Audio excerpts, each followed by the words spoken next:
Hello, Kinder Scientists. Miss Hutchinson here again in my backyard, ready for more Science Lab. Now today we're going to be going into the garden and looking at some small creatures we find there. Bugs! Great job! Before we dive into the world of bugs, I wanted to talk about the seeds we planted a while ago. We were getting them ready to do two experiments, one about water and one about sunlight. Now, unfortunately, our beans just didn't quite make it. They did sprout, and I was ready for them to grow big and tall so we could do our experiment, and then they just stopped growing. I'm not really sure what happened. But I wanted to kind of show you what I was hoping we could explore on our own. Luckily, I was able to find pictures from people who did the same exact experiments. So let's start off with the water. We were going to see what happens when you don't water a plant for a while. So, what do you think would happen if you had a plant that you watered and one that you just stopped watering? You think it would stop growing? I think that's an excellent prediction. Let's take a look at some pictures and see what we notice.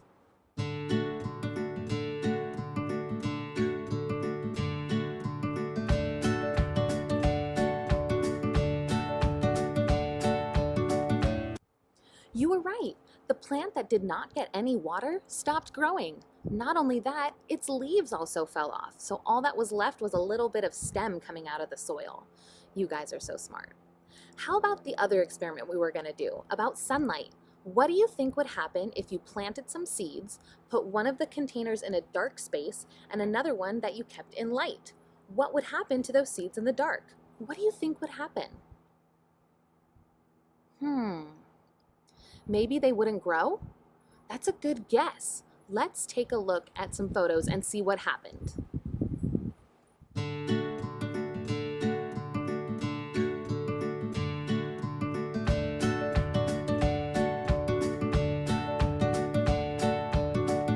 What did you notice in that photo? I noticed that the plants that were growing in the dark were actually taller than the ones growing in the sunlight. How crazy is that? Well, that happens because those plants that are growing in the dark are trying to reach and grow as tall as they can to find any sunlight. I'm sorry we couldn't do these experiments together, but you can always try that at home if you'd like. And now it's time for a bug hunt. Many of the creatures we find in our garden can fly, so we're going to start off looking for things that fly in the garden. You ready? Let's go! The first flyer I found was a dragonfly. Look how fast it zooms past me. Whoa! Oh, I found it again. Here it goes, zooming past. Whoa! I believe we saw a blue dasher dragonfly. These dragonflies love water features and the sun. They're great in the garden because they eat pests like flies and mosquitoes. After our dragonfly zoomed by, I found this little creature under the ivy. It's a morning cloak butterfly. You can tell from its dark color and light rims. Butterflies are great in the garden. They help flowers pollinate, plus they're so pretty to look at. After leaving my butterfly alone for a while, I saw this little friend flying around. This is a European paper wasp. I can get so close because they are non-aggressive, and they're great to have in the garden. Their larvae eat pests like aphid flies and caterpillars, and the adult wasps themselves also help with pollination. When they land on different plants, they pick up pollen and are able to spread it to another plant. Our final flyer is probably our most common, a honeybee. This honeybee is digging around in that flower to collect pollen, mostly to bring back to its nest in order to make honey. Do you see those white spots on its legs? Let's zoom in closer. That's actually pollen sitting on that honeybee's legs. Most of it will get back to the hive to make honey, but some of it will be spread around to other flowers, and that is how they pollinate.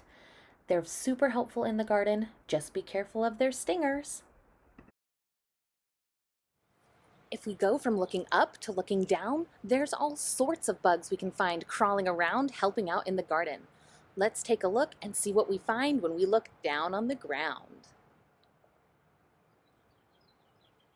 I found so many kinds of spiders looking around my garden, which is great because spiders eat pests like aphids, caterpillars, and fruit flies. This here is a ground spider. I found them living under a shell in my garden. These are called ground spiders because they live on the ground and don't usually spin a web. They hunt their prey and they're super duper fast. Let's see if I can get a better look. Just move that leaf. Uh-oh. Move it again. Oh, it's so fast.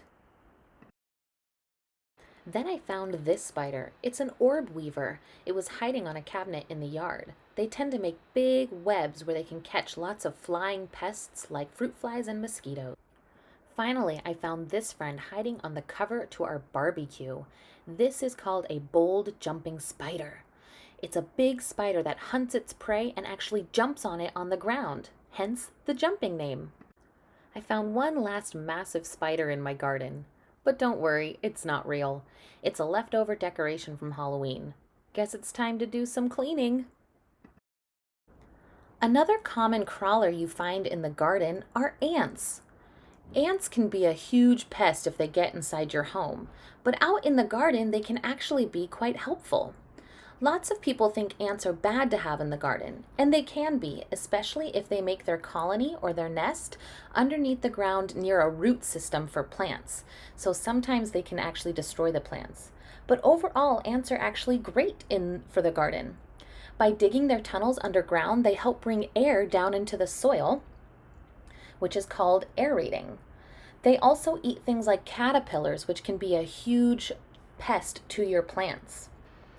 Maybe you noticed the ants walking in a line. I'm going to see if I can try and show you where their colony is or their nest. Don't worry, it's not hurting them. Do you see how they're walking in a line and they kind of keep bumping into each other? That's how ants communicate. They stay in a line and they bump into each other to communicate. Now that we've looked at bugs that crawl on the ground, there's another place to look. Underground. I found this log in my garden. We're going to roll it over, and I bet we're going to find a whole world of bugs under there. Let's take a look. Whoa! Underneath our log, I found all sorts of bugs. This first one is a slug. Does it look familiar to you? Slugs look a lot like snails, but they're missing something.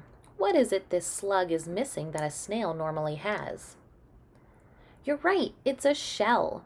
Now, slugs are not particularly good for your garden. They eat a lot of plants, but they're slow movers and they are a nice snack for some of the other bugs we're about to find underneath this log.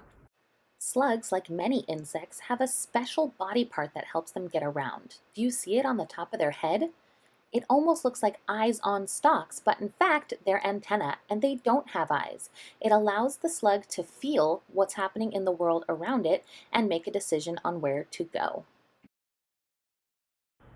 The next creature I found under our log is probably your favorite bug to find in the garden. It's a pill bug, also known as a roly-poly. Roly-polies are excellent to have in the garden. They are decomposers, which means they eat dead things like plant litter and dead bugs. They make soil better by eating this debris and pooping out nutrients. Another fun fact about pill bugs is that they are not bugs at all. They are in fact isopods, which means they're kind of closely related to shrimp. They prefer damp places in the garden because they breathe through gills. Found in the same damp, dark places as a roly-poly is one of the best bugs you could have in the garden. A ground beetle. Let me see if I can show you this one a little better. Ground beetles are great because they eat lots of pests like snails, slugs, and caterpillars. They're also nocturnal, so you don't tend to see them out in the day.